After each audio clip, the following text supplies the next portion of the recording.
تخيل كده حفرة عملاقة طالعة من باطن الأرض، حاجات غريبة بتطلع فجأة من جواها، والأخطر من كده لو بلغت غلط حياتك كلها هتروح في ثانية.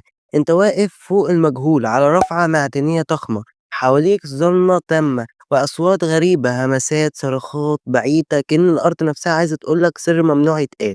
اللعبة دي مش بس جيم بلاي عادي، دي تجربة رعب نفسي نازلة جديدة على HIO، ورغم بساطتها قلبت دماغ ناس كتير وفتحت أبواب نظريات تقشعر لها الأبدان. في الفيديو ده هفكلك رموز لعبة أوفر هاند من أولها لآخرها، القصة، النهايات، التحليلات، واللي هتخليك تعيد التفكير كل ثانية لعبتها في اللعبة دي، وخليك فاكر في سر مكتوب في نصوص اللعبة محدش واخد باله منه. يا ترى الحفرة دي مجرد فجوة طبيعية ولا بوابة لعالم تاني؟ وليه الجيش بيظهر في الآخر عشان يحمينا والّا عشان يغطي الحقيقة؟ والأصوات اللي بنسمعها صرخات مين بالضبط؟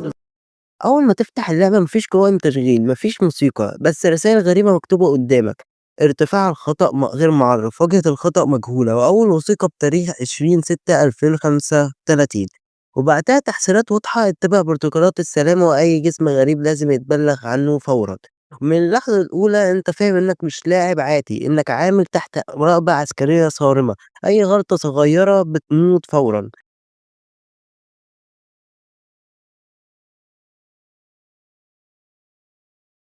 فجأة تلاقي نفسك فوق رافعة ضخمة متعلقة فوق الحفرة، مكان مرعب بكل معنى الكلمة، ومهمتك بسيطة في الشكل: تنزل الخطاف جوه الحفرة، تسحب الأجزاء اللي بتظهر وتبلغ عنها عبر اللاسلكي. لكن في مشكلة كبيرة: الأكسجين محدود، لو نسيت تحقن نفسك بتموت فورا، والأسوأ إن الجهاز نفسه بعدين بيبدأ يجيب ايرورز ويتلخبط معاك.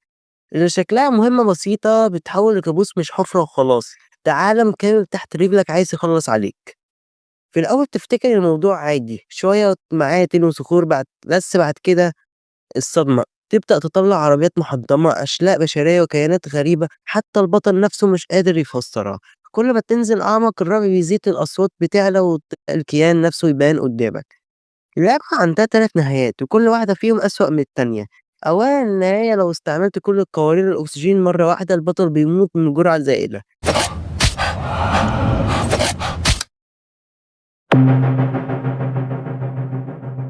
ثانيًا لو لعبت بشكل صح وبلّغت صح، في النهاية بيظهر الوحش وبتسمع صوت طياراته العسكرية وبتغطي على الصرخات كأن الجيش بيتدخل عشان يخفي اللي حصل، ودي تعتبر النهاية الحقيقية.